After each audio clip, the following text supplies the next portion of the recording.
প্রতাপগড় নগরে হিমদাস নামক এক ধনী ব্যাপারী থাকত। তার মেয়ের নাম লাজবন্তী ছিল। সে বিবাহযোগ্য হলো। একদিন হলধর নামক এক যুবক হিমদাসের বাড়িতে আসে। সে তার বন্ধুর পুত্র ছিল।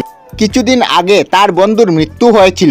হলধর বলল সে তার বাবার মৃত্যুর পর ব্যবসার জন্য এক দ্বীপে যায় এবং রাস্তায় তুফানের জন্য সবকিছু নষ্ট হয়ে যায়। এসব বলে হলধর কাঁদতে লাগলো। হিমদেব তার কথা বিশ্বাস করল এবং বলল সবকিছু ঠিক হয়ে যাবে। কিন্তু সত্য অন্য কিছু ছিল। হিমদাসের বাবার মৃত্যুর পর সে ভুল রাস্তায় চলে যায়। সে মদ খায় এবং জুয়া খেলতে থাকে। এ কারণে সে তার পিতার ধন, মায়ের গহনা, জমি জায়দাদ, ঘরবাড়ি সবকিছু হারিয়ে যায়। তারপর সে এদিকে ওদিকে ঘুরে বেড়াতে লাগলো। তখন সে তার পিতার বন্ধু হিমদেবের কথা মনে পড়ল। হলধর জানতো সে এক ধনী মানুষ। ওই জন্য সে হিমদাসের কাছে আসে এবং মিছা কথা বলে। হিমধর হলধরের কথা শুনে দুঃখিত হলো। সে তাকে প্রতিশ্রুতি দিয়ে বলল, তুমি দুঃখী হয়েও না, তুমি আমার পুত্রের মতো। তুমি নতুনভাবে জীবন শুরু করো, আমি তোমাকে সাহায্য করব। আমি তোমাকে আমার ব্যবসা শিখাবো এবং তার সাথে টাকাও দেব। তুমি এখনো নজওয়ান, তোমার হার মানার সময় নয়। তখন কোনো কাজের জন্য লাজবন্তী এখানে আসে। সে অনেক গহনা পরেছিল। হিমধর লাজবন্তীর সাথে হলধরের পরিচয় করিয়ে দিলেন। কিছুদিন পর হলধর ও রাজবন্তীর বিয়ে হলো। হলধর তার স্ত্রীর সাথে তার শ্বশুরবাড়িতে আরামে থাকতে লাগলো।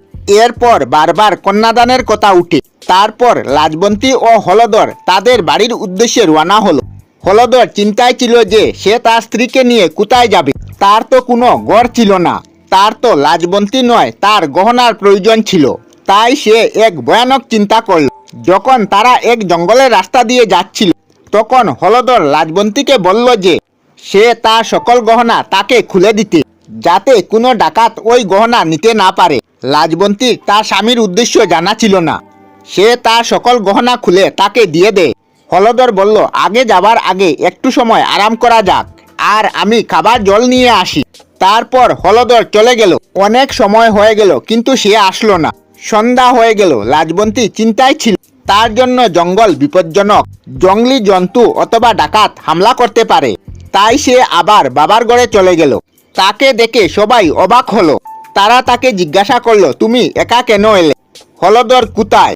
লাজবন্তী সত্য কথা না বলে বলল, একদল ডাকাত আমাদেরকে লুটপাট করে এবং তাদের সাথে আমার স্বামীকে নিয়ে যায়।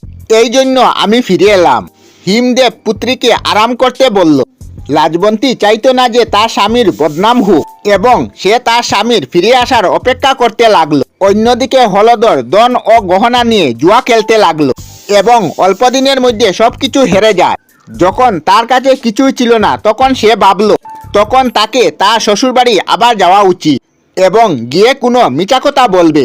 যখন হলধর হিমদাসের কাছে যায়, তখন সে অবাক হলো। হিমদেব তাকে দেখে খুশি হয়ে বলল, ভগবানের কৃপায় তুমি ফিরে এসেছো বাবা। এখন সব ঠিক হয়ে যাবে। লাজবন্তী তোমাকে দেখে খুশি হবে। হিমদেবের কথায় হলধর বুঝতে পারে যে তার স্ত্রী ঘরে এসে এ বিষয়ে কিছুই বলেনি। এইভাবে সে তার শ্বশুরকে ঠকাবার আরেকটি উপায় পেয়ে গেল।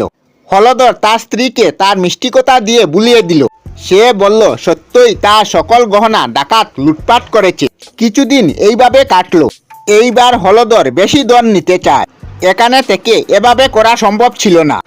একদিন হলধর হিমধরকে বলল, বাবা, এখানে আমার কোনো কাজ নেই। আমি আমার ঘরে গিয়ে কোনো এক নতুন কাজ করতে চাই। লাজবন্তীও আমার সাথে যাবে। এই কথা শুনে হিমধরের ভালো লাগলো যে তাদের জামাই নিজের পায়ে দাঁড়াতে চায়। হিমধরের স্ত্রী লাজবন্তীর জন্য আরো বেশি গহনা তৈরি করলো। এইবার প্রথমবারের চেয়ে অনেক বেশি গহনা ছিল। হলধরকে স্বর্ণমুদ্রার থলি এবং মেয়েকে গহনা দিয়ে বিদায় দিলেন। যখন তারা জঙ্গলের রাস্তা দিয়ে যাচ্ছিল, তখন হলধর লাজবন্তীর হত্যা করে সকল ধন এবং গহনা নিয়ে পালিয়ে যায়। লাজবন্তীর পিতামাতা মনে করে সে তার স্বামীর ঘরে সুখ শান্তিতে আছে। তারা জানতো না যে হলধর তাকে জঙ্গলে মেরে ফেলেছে এবং তার লাশ জঙ্গলি জন্তু খেয়ে ফেলেছে। এই গল্প বলে বেতাল বলল, বলো বিক্রম, লাজবন্তীর মৃত্যুর আসল কারণ কি? রাজা বললেন, লাজবন্তী তার নিজের দোষেই তার মৃত্যু হয়েছে। সে তার পিতাকে হলধরের বিষয়ে আসল কথা বলেনি। যদি তার ঘরে সে সব কথা সত্য বলতো, সে জঙ্গলে কি করেছিল তবে তারা হলধরকে বিশ্বাস করত না এবং তাদের মেয়ে লাজবন্তীকে দ্বিতীয়বার তার সাথে দিত না। বেতাল বলল, বিক্রম তুমি একদম সঠিক উত্তর দিয়েছ। তারপর বেতাল রাস্তায় 25 নম্বর গল্প আরম্ভ করলো। 25 নম্বর গল্প অর্থাৎ অন্তিম গল্প পরের পর্বে। আমরা আমাদের চ্যানেলে সব ধরনের ভিডিও আপলোড করি, যেমন ব্লগ, নিউজ, কুকিং ভিডিও, ধার্মিক আলোচনা ইত্যাদি। যদি আপনারা এই ধরনের ভিডিও দেখতে পছন্দ করেন তাহলে এই চ্যানেলটি নিশ্চয়ই সাবস্ক্রাইব করবেন। আমি আপনাদের সাথে বিদায়ক না, আজকের মতো বিদায় নিলাম। আর ভিডিওটি ভালো লাগে লাইক, শেয়ার ও কমেন্ট করবেন। ভিডিওটি সম্পূর্ণ দেখার জন্য অশেষ ধন্যবাদ।